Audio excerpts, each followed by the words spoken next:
When I think about approaching Xerxes, she says to Mordecai, my palms get sweaty, my mouth gets dry. Now, many friends would stop there. I understand. I get it. Not Mordecai. Mordecai is going to challenge her. He says in chapter 4, do not think, Esther, that because you are in the king's house, you alone of all the Jews will escape. For if you remain silent at this time, relief and deliverance for the Jews will arise from another place. But you and your father's family will perish. And then these fabulous words, and who knows, but that you have come to royal position for such a time as this.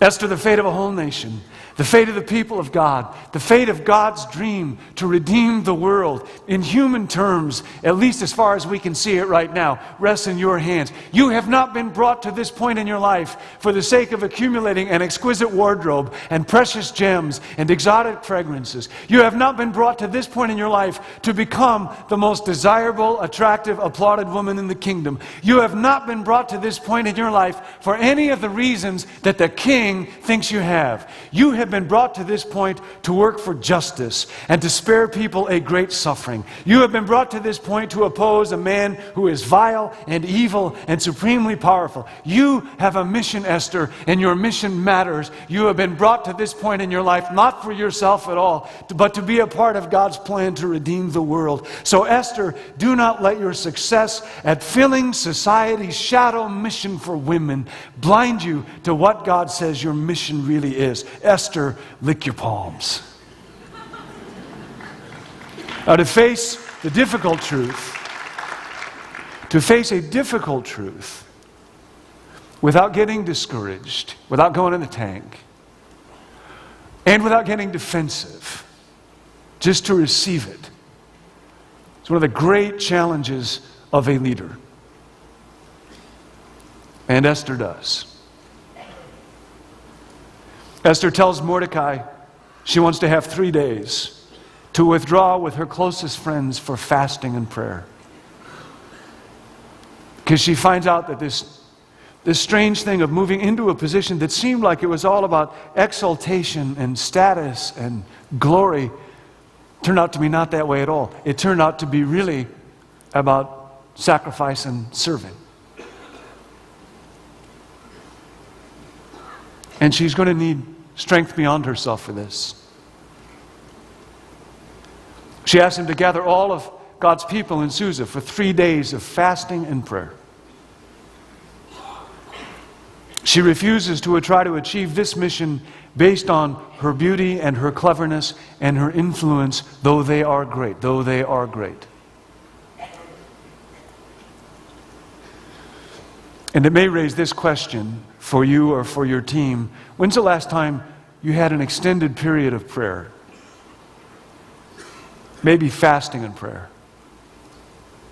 To ask God for clarity and courage about the mission that He's called you to. For you have been called to your position for such a time as this.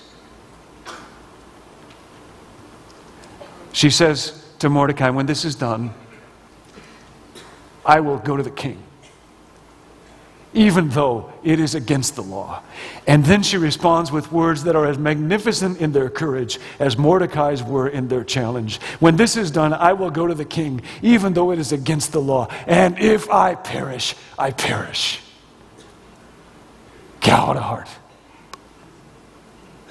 And by the way, in a day where writers, even in our day, sometimes Christian writers, say that a woman's highest aspiration is to be a beauty rescued by a man, I find it ironic that one of the great heroes of the Bible is a woman who rejects the stereotype of the beauty queen, who subverts her dim bulb husband, who puts on a clinic of courage, initiative, and emotional intelligence, and rescues all the men in the story.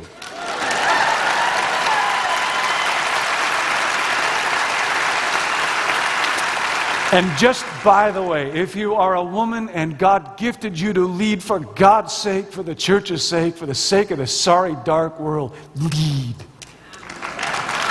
Now, I want to pause at this point in the story for a few questions for all of us. And the first one is this, just for you personally. What's your shadow mission? What is your shadow mission? Where is it that apart from the help of God, just your own depravity, that sinful nature that's a part of every one of us, will drift to on its own? Have you ever named it? Do you know what it is? It's a funny thing. I've been through lots of exercises on developing a personal mission statement, and to tell you the truth, I've had a hard time coming up with one that sticks. I kind of know the general area, but coming up with a snappy phrase that sticks, I've had a hard time.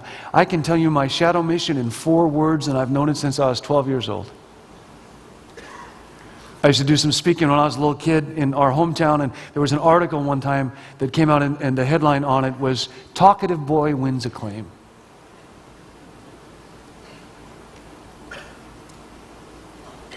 And I know, apart from God's help, my life will be an exercise in self-idolatry and winning approval. I know it's a battle that I fight, and it's not like something that I identify and get done with it. It's a battle I fight every day, and I will fight it the rest of my life. And people I love get hurt by it. Everybody has a shadow mission. It goes all the way back to Adam and Eve. Take this fruit, and your eyes will be open, and you will be like God. For Solomon, it was pleasure. For Jonah, it was escape. For Pilate, it was abdicating responsibility.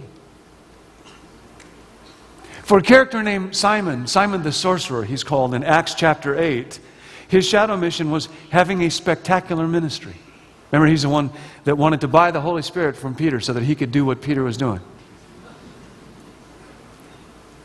It looked like a good thing. Looked like it was going to help the church have a spectacular ministry.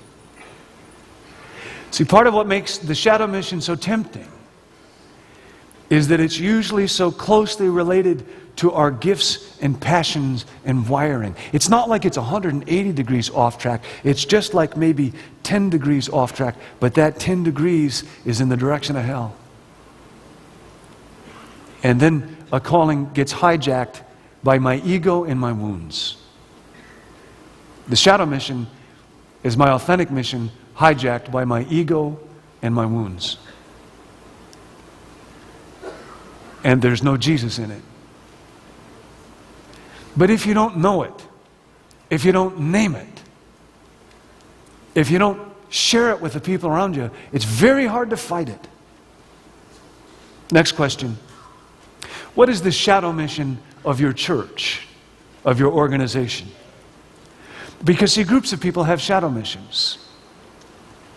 In Jesus' day, Rome had a shadow mission. That was to build an empire.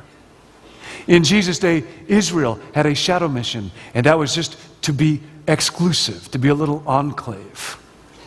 Israel was unique in having a string of people who called it away from its shadow mission. They were called prophets, and they were not popular people. And Jesus, one of the reasons that he died was he got stuck in the crosshair of a lot of shadow missions. What's the shadow mission of your organization? The church that I serve is a couple of miles away from Stanford and kind of in the heart of Silicon Valley. And the staff there named it Shadow Mission years before I ever got there, just by nature of where it is. They didn't use the phrase Shadow Mission, but that's really what they were describing. They would sometimes joke about the motto of the church, if we went wrong, being this: a successful church for successful people. And you want to think about how dark that is. You think about telling Jesus, that's our mission. A successful church for successful people. Make us feel good. And I was imagining what would happen if the signs of our shadow missions were out in front of our churches and on our stationery. We may not be growing, but we'll judge churches that are.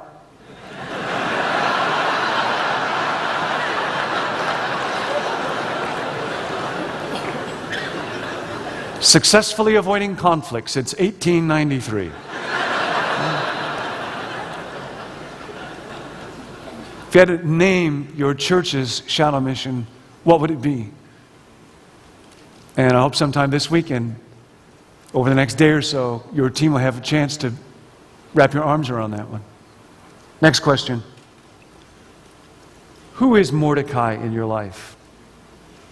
Who is Mordecai in your life? Who loves you enough to challenge you when you're ready to settle for your shadow mission? If you're part of an elder board or a leadership team, whether it's at your church or company or so, do you have regular, honest, fearless conversations about the reality of your shadow mission? If you are in the leadership position on that team, do you model this? Do you initiate it? If you are a leader and you do not know your shadow mission, I will guarantee you one thing. You're the only one on your leadership team who does not know your shadow mission. Everybody else knows it. And they talk about it. Esther had a Mordecai. And that changed everything.